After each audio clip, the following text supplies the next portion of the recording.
दोस्तों नमस्कार। तमिलनाडु के विधानसभा चुनाव के अगर नतीजे देखें तो सत्तारूढ़ डीएमके को हटाया गया और वहां पे एक नई पार्टी जो वहां के पॉपुलर फिल्म स्टार विजय के नेतृत्व पे 2 साल पहले खड़ी हुई थी, उसको सबसे ज्यादा मत देकर और बहुमत के करीब 108 सीटें लेकर विधानसभा में तमिलनाडु की जनता ने भेजा है। लेकिन जिस तरह से गवर्नर टेक्निकल पॉइंट्स उठा के उनको सत्ता में आने से रोकने का प्रयास कर रहे हैं, मुझे लगता है ये बीजेपी के लिए अच्छा नहीं है।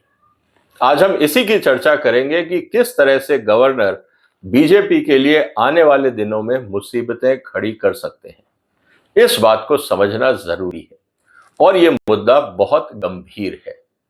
इस बात को आज हम डिटेल में देखेंगे कि क्या कारण है, बीजेपी क्यों विजय को सत्ता में नहीं आने देना चाह रही और क्या गवर्नर कोई खेल खेल रहे हैं, और अगर मान लीजिए बीजेपी ने इस तरह की कार्रवाई करी तो आने वाले समय में बीजेपी के लिए किस तरह का नुकसान हो सकता है, इसकी भी चर्चा आज हम करेंगे। तो निवेदन है आप इस वीडियो को अंत तक देखिएगा। और बहुत सारे साथी कहते हैं कि आप इंग्लिश में बनाइए, किसी और लैंग्वेज में भी बनाइए।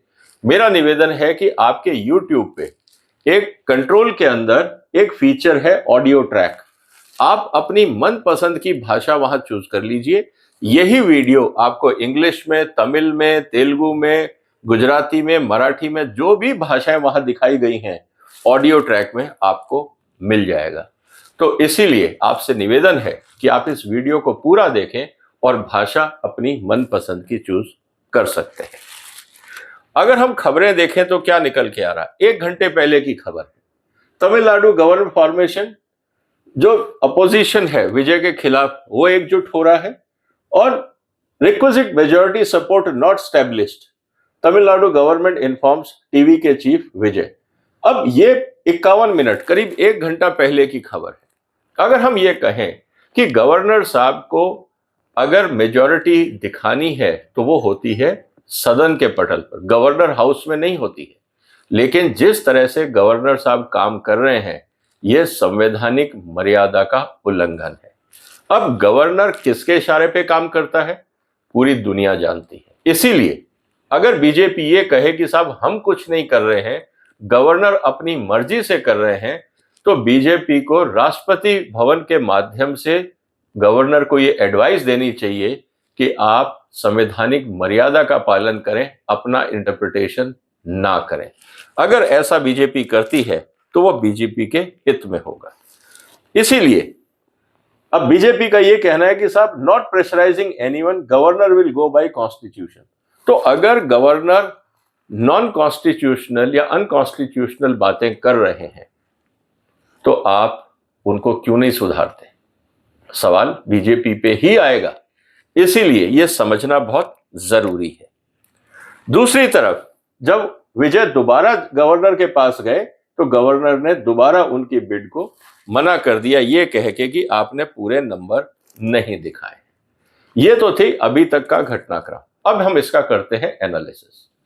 दोस्तों मेरा ये कहना है कि बीजेपी को जो ब्लंडर राजीव गांधी ने कश्मीर में किया था वो तमिलनाडु में नहीं करना चाहिए।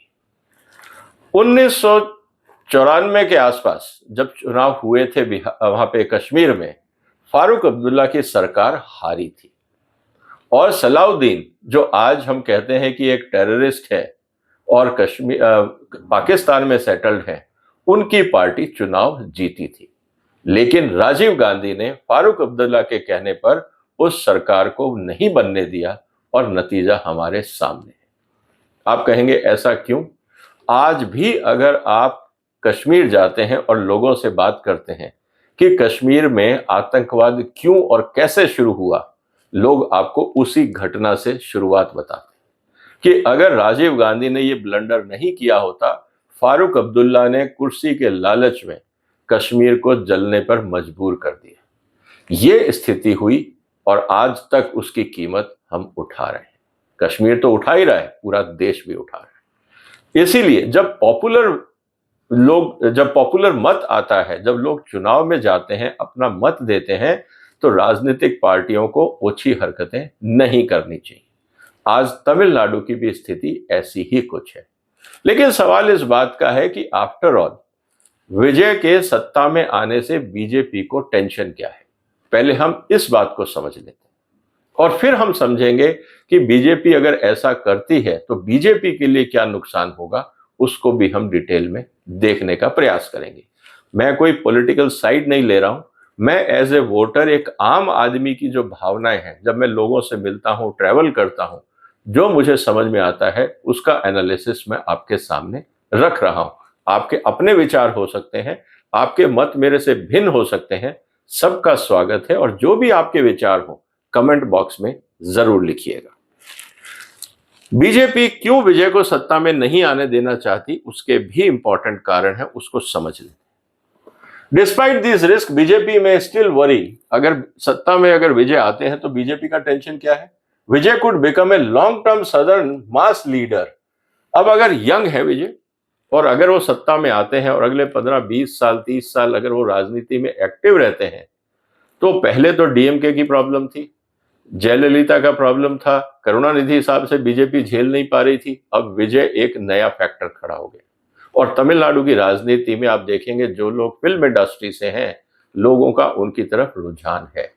अनफॉर्चुनेटली बीजेपी के पास कोई ऐसा लीडर नहीं है जिसकी मास अपील हो। तो बीजेपी को यह डर है कि चलिए करुणानिधि साहब नहीं है, स्टालिन को जनता ने रिजेक्ट कर दिया, जयललिता के बाद उनकी पार्टी बिखर गई, तो अब बीजेपी को स्कोप दिखता था, क्योंकि कांग्रेस के पास भी कोई लीडरशिप नहीं है, बीजेपी के पास भी नहीं है।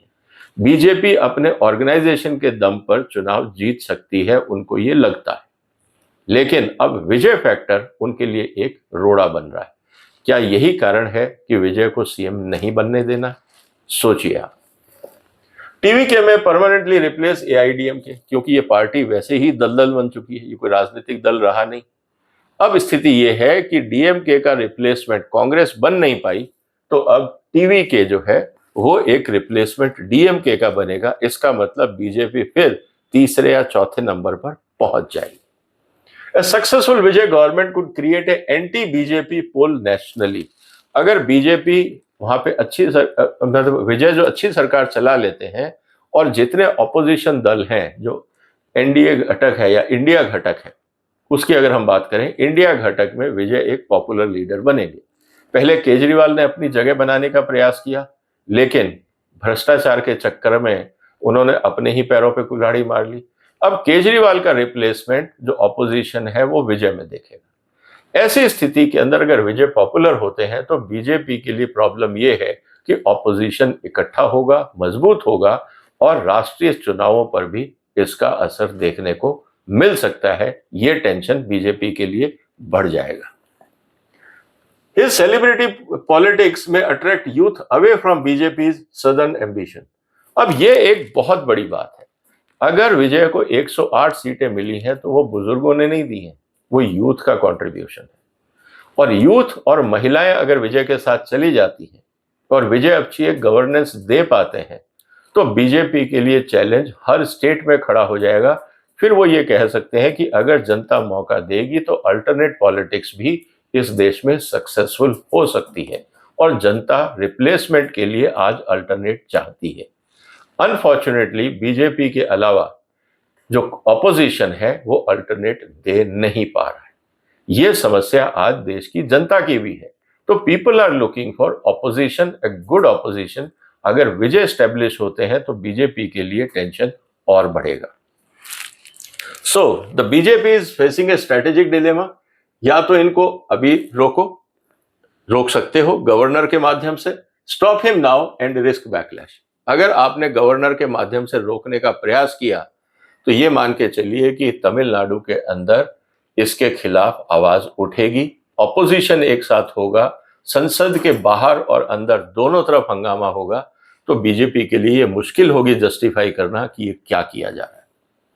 और let him rise and risk future competition. अगर वो सत्ता में विजय को आने देते हैं तो दूसरी तरफ का चैलेंज है कि फिर एक अल्टरनेट ऑपोजिशन और एक बेटर गवर्नेंस मॉडल भी दुनिया को दिख सकता है, भारतीय नागरिकों को दिख सकता है कि बीजेपी का भी अल्टरनेट बन सकता है।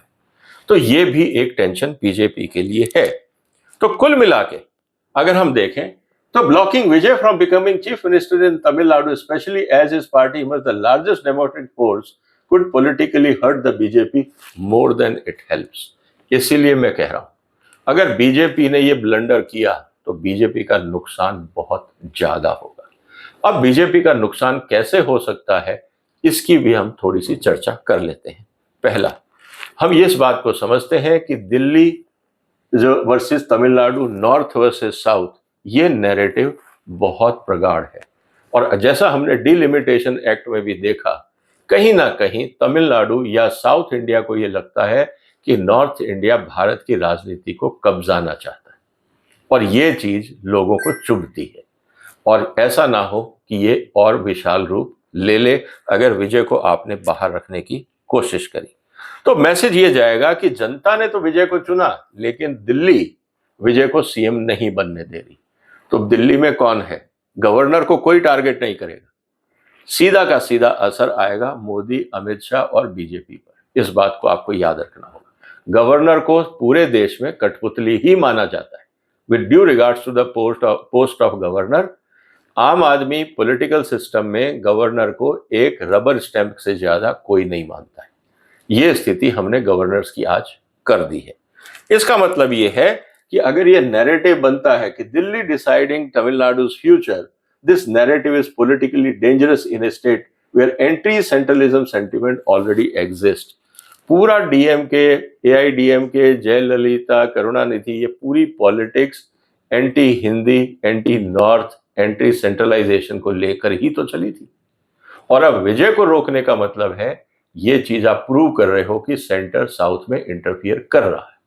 ये बात एकदम एविडेंस के रूप में सामने आ जाएगी और साथ ही विजय ने तो कई बार इस बात को बोला है कि BJP is an ideological enemy and Delhi will interfere. अब ये बात वो पूरी तरह से साबित कर देगी बीजेपी और जो यूथ है तमिलनाडु का वो कहेगा कि ये डिसीजन हमारा था और बीजेपी इसमें इंटरफियर कर रही है। आने वाले समय में लोग बीजेपी से और दूर हो जाएंगे, जो अभी करीब होना चाह रहे थे वो भी दूर हो जाएंगे। इस बात को भी समझना होगा कि मोदी और अमित शाह की जो राजनीति है वो यूथ ओरिएंटेड है। विजय को जिन्होंने वोट दिया वो यूथ ही है, इस बात को समझना होगा। अब Vijay support base is young, emotional, highly mobilised. Social media का जमाना है, एजुकेटेड लोग हैं, आईटी सेक्टर, मैन्युफैक्चरिंग, वो नॉर्थ इंडिया से ज्यादा काबिल लोग हैं वहां पे। पर कैपिटा इनकम वहां ज्यादा है, एजुकेशन लेवल, लिटरेसी लेवल ज्यादा है। मोदी और अमित शाह अब यूथ आइकॉन नहीं रहे हैं, इस बात को आपको समझ लेना चाहिए। यूथ आइकॉन में राहुल गांधी जो गैप छोड़ गए थे, विजय जैसे लीडर उसको भर रहे हैं। केजरीवाल अपने आप को फेल कर चुके हैं। ऐसी स्थिति के अंदर विजय के खिलाफ अगर कार्रवाई होती है तो तमिलनाडु का जो यूथ है वो एग्रेसिव होगा। सोशल मीडिया पे आप इसका असर देखेंगे और ये चीज देश में अच्छी नहीं है। इसका मतलब ये है कि Vijay is not just a politician, इस बात को समझिए, वो अपने आप में एक पर्सनैलिटी है। मासिव सिनेमा इन्फ्लुएंस, बहुत पॉपुलर सिनेमा एक्टर है, यूथ अपील है, फर्स्ट टाइम वोटर जो जिन्होंने दिया है उनके लिए वो एनर्जी है, अर्बन मिडिल क्लास के लिए अट्रैक्शन है, चाहे वो लेडीज हो या जेंट्स हो, एंड एंटी एस्टेब्लिशमेंट सेंटिमेंट्स भी, तभी तो लोगों ने डीएमके को हटाया, विजय को लेके आए और ये स्थिति आज हमारे सामने है। और अगर उनके लीडर को पावर से हटाया जाता है तो बीजेपी के लिए मुसीबतें बढ़ जाएंगी। इसीलिए हम ये कह सकते हैं कि अगर आप इतिहास देखें तो Tamil Nadu has historically punished parties deemed to disrespect Tamil icon और पब्लिक सेंटिमेंट। कांग्रेस कभी खड़ी नहीं हो पाई, इस बात को आप ध्यान रखिएगा। कांग्रेस एक इंपॉर्टेंट पार्टी थी, लेकिन जब से द्रविड़न पॉलिटिक्स आई उसके बाद कभी कांग्रेस खड़ी नहीं हो पाई। तो बीजेपी क्या खड़ी हो पाएगी? बीजेपी का अब एक ही एम्बिशन रह गया है कि वेस्ट बंगाल के बाद किसी तरह से तमिलनाडु को हम कब्जाएं। शायद मोदी साहब और अमित शाह का ये लाइफ टाइम ड्रीम होगा कि कहीं ना कहीं बीजेपी की सरकार तमिलनाडु में बन जाए। अगर ये एक्टिविटी हुई तो मुझे लगता है वहां से रिएक्शन नेगेटिव आएगा, पॉजिटिव नहीं आएगा। Now BJP risk becoming the common enemy of all Dravidian party. अब ये आप देखिएगा कि बीजेपी को बाहर रखने के लिए डीएमके, लोकल कांग्रेस, एआईडीएमके, जितनी लोकल पार्टियां हैं वो सब विजय के पीछे खड़ी हो जाएंगी। कि चाहे हम विजय से हार गए, विजय हमारा पॉलिटिकल ओपोनेंट है, लेकिन बीजेपी को, नॉर्थ इंडियन पार्टी को हम तमिलनाडु में नहीं आने देंगे, चाहे हमें अपने पॉलिटिकल डिफरेंसेस भुला के एक साथ खड़ा होना पड़े। वो कहते हैं ना, दुश्मन का दुश्मन दोस्त हो जाता है। सारी जो द्रविडियन पार्टी है वो बीजेपी के अगेंस्ट है, और अब विजय एक पोलर फैक्टर के रूप में वहां उभरा है, तो हो सकता है पूरी द्रविडियन राजनीति उनके पीछे ना खड़ी हो जाए। ये मुश्किल बीजेपी के लिए हो जाएगी अगर बीजेपी ने ऐसी हरकत करी तो। इसीलिए मेरा ये कहना है कि बीजेपी शॉर्ट टर्म गेम के लिए आप सत्ता से उनको दूर रख सकते हैं, आप वहां पे डायरेक्टली इनडायरेक्टली सत्ता में घुसने का प्रयास कर सकते हैं, विजय को सत्ता से दूर रख सकते हैं, कारण मैंने आपको बताए, लेकिन बीजेपी के लिए ये एक स्ट्रैटेजिक ब्लंडर होगा। आप हमेशा के लिए साउथ इंडिया में अपने खिलाफ एक माहौल क्रिएट करना शुरू कर देंगे, और ये बीजेपी के लिए अच्छा नहीं होगा। अगर हम इस बात को देखें, अगर बीजेपी को आप सत्ता में नहीं आने देते तो क्या होगा? बीजेपी की एक्टिविटीज के कारण जो विजय है उसका स्तर और बढ़ जाएगा कि देखिए, जनता ने तो साथ दिया था, लेकिन बीजेपी ने पॉलिटिकल कॉन्स्पिरेसी करके सत्ता में विजय को नहीं आने दिया, और इससे विजय के लिए लोगों के अंदर एक अलग भावना बनेगी, क्योंकि वो ऑलरेडी फिल्म स्टार हैं, और जिसे कहा जाता है ना कि आप कहीं ना कहीं उनको पॉलिटिकल शहीद बनाने का प्रयास कर रहे हैं, और वो हमेशा के लिए बीजेपी के लिए एक सिरदर्द बन जाएगी। Sometimes denying power strengthens a leader more than winning power. इस बात को आप समझ लीजिए। आपने सलाउद्दीन को कश्मीर में हटाया, क्या हुआ?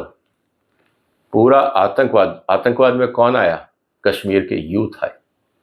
फारूक अब्दुल्ला परिवार को तो सत्ता मिल गई, राजीव गांधी ने इमेच्योर डिसीजन ले लिया, कीमत किसको चुकानी पड़ी? कश्मीर को और देश को। किसने हथियार उठाए? यूथ ने। क्योंकि अगर आप उनके राइट्स को डिनाई करते हैं तो वो ताकत कहीं और निकलती है। ये गलती किसी पॉलिटिकल पार्टी को नहीं करनी चाहिए, ये पूरी दुनिया का इतिहास बताता है। इसीलिए डेमोक्रेसी को सही माना जाता है कि आप अपने गुस्से का इजहार वोट के माध्यम से करते हैं, और उसके बाद भी अगर आप वोट को डिक्टेटरशिप की तरह इग्नोर कर दें या उसमें इंटरफियर करें तो फिर स्थिति काफी गंभीर हो जाती है। इसीलिए विजय को अगर वो ब्लॉक करेंगे बीजेपी गवर्नर के माध्यम से, तो विक्टिमहुड का कार्ड बनेगा, इमोशनल लेजिटिमेसी विजय के साथ होगी, एंटी सिस्टम क्रेडिबिलिटी जो है कि बीजेपी और नॉर्थ इंडिया इंटरफियर करते हैं वो स्टैब्लिश और हो जाएगी, सिंपैथी जो है, जो न्यूट्रल वोटर भी है, बाकी लोग भी हैं, वो भी विजय के साथ होगा, बीजेपी के खिलाफ माहौल बनेगा। इस बात को बीजेपी को समझना होगा। इसीलिए इस बात को समझना जरूरी है कि Tamil Nadu politics reward leaders who appear to have been wronged by the establishment, और जनता हमेशा उसका साथ देगी जिसको वो कमजोर करने का प्रयास कर रहे हैं। बीजेपी ग्रोथ स्ट्रेटेजी इन Tamil Nadu requires soft acceptance. BJP को मान लेना चाहिए कि अभी 10 साल उनको तमिलनाडु में और काम करना है। ये बात सही है कि मोदी साहब और अमित शाह साहब की लाइफ टाइम अचीवमेंट होगी कि हम जब तक सत्ता में हैं हम तमिलनाडु पे भी कब्जा करके pan India BJP nation establish करें। ये उनकी दिली इच्छा हो सकती है कि ये भी एक कीर्तिमान बना लें, लेकिन कभी कभी जनता की बात को भी मानना एक मैच्योरिटी होती है। जैसा वाजपेयी साहब कहते थे, चाहे एक सीट के कारण ही उन्होंने सत्ता गंवाई, एक वोट के कारण, इसीलिए आज भी लोग वाजपेयी साहब को याद करते हैं, उनकी पॉलिटिकल मैच्योरिटी और ह्यूमिलिटी को याद करते हैं। उसके अलावा बीजेपी में ऐसा कोई लीडर हुआ नहीं। ये बात रूलिंग पार्टी के लीडर्स को समझनी चाहिए कि जनता किसको रेस्पेक्ट देती है। कुल मिला के बीजेपी की जो स्थिति है, Tamil Nadu is not a vote share, is a social acceptability. आप एक्सेप्ट करिए कि तमिलनाडु की जनता ने विजय को चुना है, और जनता इस बात के लिए बीजेपी को अप्रिशिएट करेगी कि बीजेपी ने जनता के निर्णय को माना, और आने वाले समय में यूथ बीजेपी की तरफ शिफ्ट होगा, क्योंकि विजय और बीजेपी आने वाले दिनों में तमिलनाडु में और काम करेंगे, और बीजेपी को पता है कि उनकी ऑर्गेनाइजेशन स्ट्रेंथ है, वो 5 साल नहीं तो 10 साल में अपनी जगह बना लेंगे, जैसे उन्होंने बंगाल में किया। लेकिन इस तरह की एक्टिविटी से बीजेपी के अगेंस्ट माहौल बनेगा। The party has slowly tried to reduce anti BJP hostility, build Tamil Nadu culture messaging, expand ideological and appear as a cooperative rather than imposing।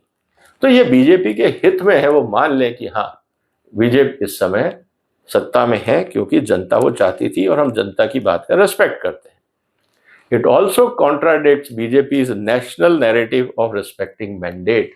बार बार हम बोलते हैं हम जनता के साथ हैं, लेकिन जब आपकी कुर्सी जाती है तब आप बाकी खेल खेलते हैं।